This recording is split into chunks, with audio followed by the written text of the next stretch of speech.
We continue in our series of God's big story with the story of Ruth. As you can see, we're celebrating harvest for our service today.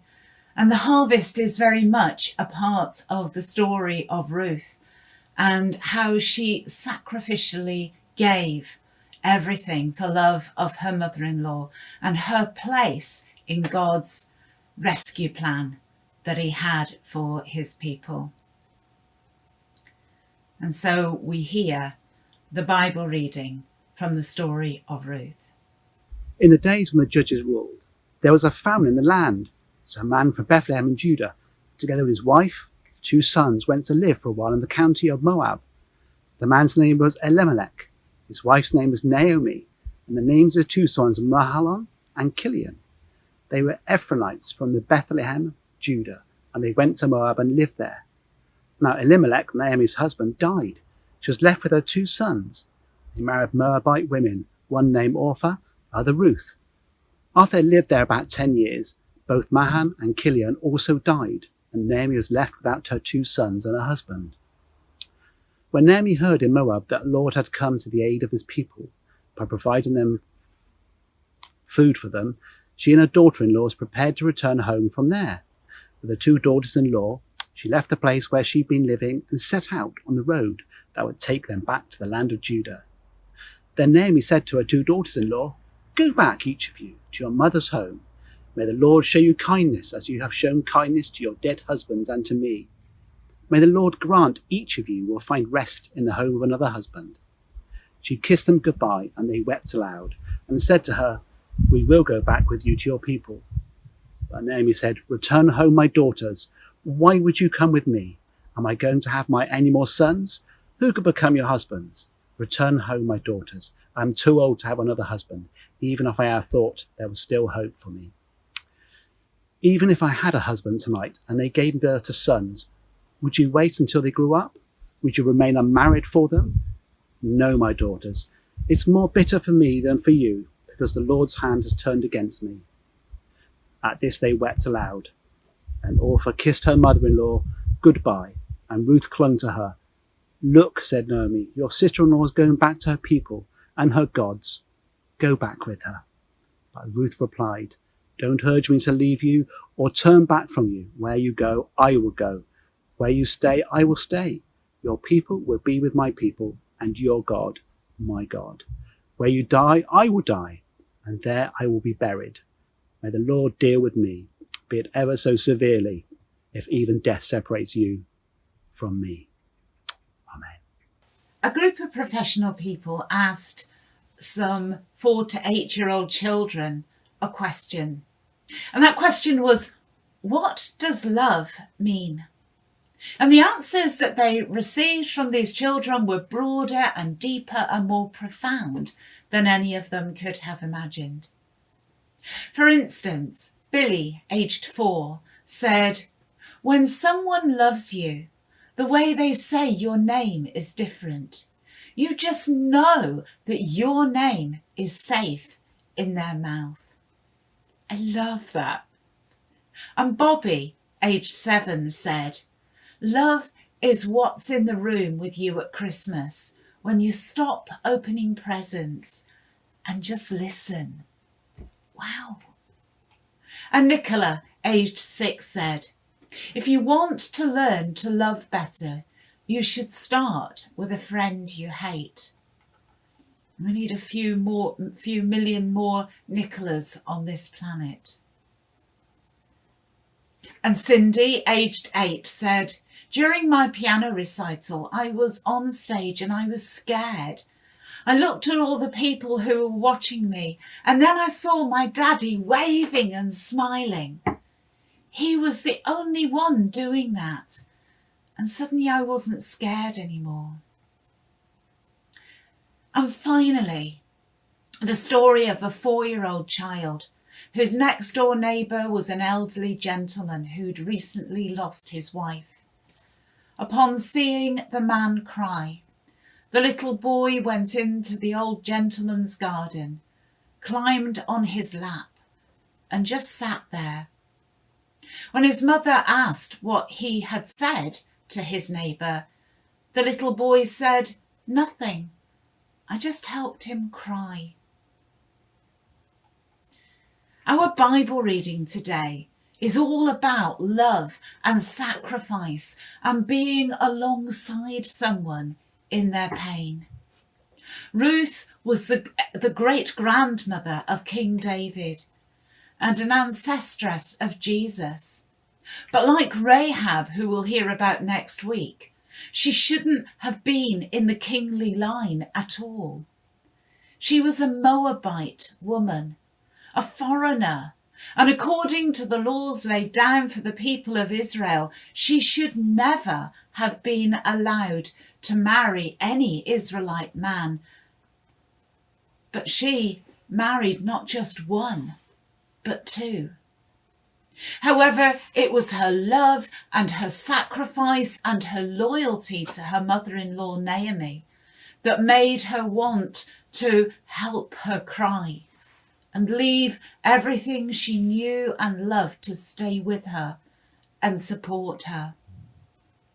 She moved away from the place where she was loved and accepted and a part of society to an area where she was a foreigner, an outsider, and would have been treated with mistrust. So to set the scene, there had been a famine in Israel. And so a man from Bethlehem, Elimelech, and his wife Naomi and their sons Mahlon and Chilion went to live in Moab, where there was plenty to eat, and they settled there. Mahlon and Chilion both married local girls, and all was well until Elimelech died, and then so did both of Naomi's sons. She was grief-stricken and decided to go back to Bethlehem to her family. The tradition in those days was that, in Israel, was that if a woman's husband died, she would then marry another son from that family or kinsman and produce a child in the name of the dead husband, thus continuing his line. But as an older woman in a strange land, there was no way that Naomi could make this happen for her daughters-in-law. And so she releases them to go back to their families and to marry and find love again. Orpah, one of her daughters-in-law, does this, but Ruth refuses to leave Naomi.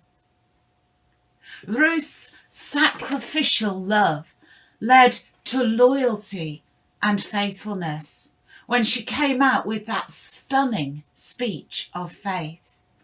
Wherever you go, I will go. Wherever you live, I will live. Your people will be my people, and your God will be my God. Wherever you die, I will die, and there I will be buried. May the Lord punish me severely if I allow anything but death to separate us. What a speech!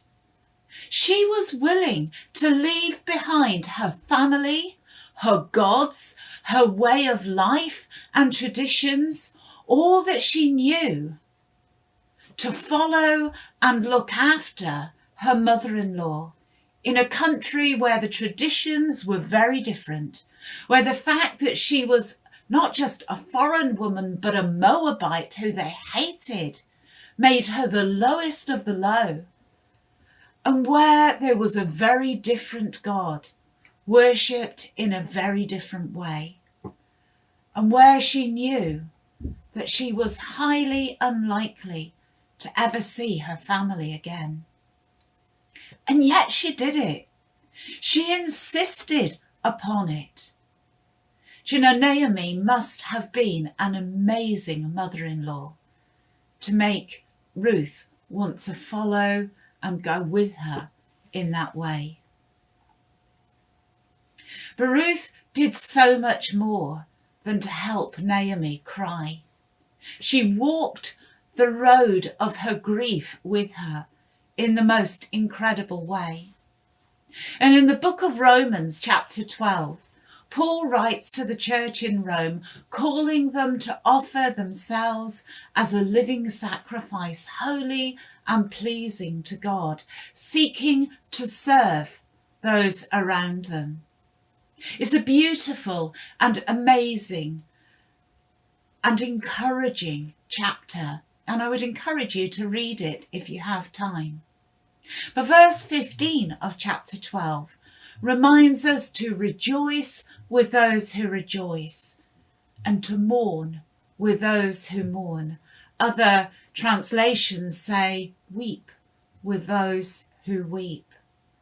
God calls us to get alongside people at their deepest points of need and to walk that road with them. For most of us, that won't mean relocating to a new country, but it might mean taking us out of our comfort zones. But if we follow Jesus, we are called to sacrificial love that is seen in loyalty and faithfulness. So Naomi and Ruth arrive back in Bethlehem in the late spring at the beginning of the barley harvest. And her sacrificial love this time led to action. As a widow and foreign woman, they had no rights there, no one to claim any help from. If they didn't take action for themselves, they would literally starve to death. And so Ruth, having learned of the laws in Leviticus that allowed widows and foreigners to glean what was left from a harvest, went out into the barley field and began to gather what was left behind. It just happened to be the field that was owned by Boaz, a relative of Naomi. He told his servants to protect her, as a young foreign woman would have easily been prey for some of the men who were there, and to drop extra bits of barley for her to pick up. As Ruth was seeking to care for and meet the needs of Naomi, so Boaz was seeking to meet the needs of them both. One of the lovely things that we have seen over the summer during lockdown are the number of people sharing the things that they have. If they've had a glut of courgettes or runner beans, apples or plums, they've put them outside their homes for others to pick up and use. They have shared their harvest. Or they've taken their time to help make meals for those who are shut in, or do their shopping for a neighbour. It is sacrificial love in action, caring for those around who are in need and living out the words of Jesus when he said in the parable of the sheep and the goats in Matthew 25:34 to 37, "Then the king will say to those on his right, 'Come, you who are blessed by my Father, take your inheritance, the kingdom prepared for you since the creation of the world. For I was hungry, and you gave me something to eat. I was thirsty, and you gave me something to drink. I was a stranger, and you invited me in. I needed clothes, and you clothed me. I was sick, and you looked after me.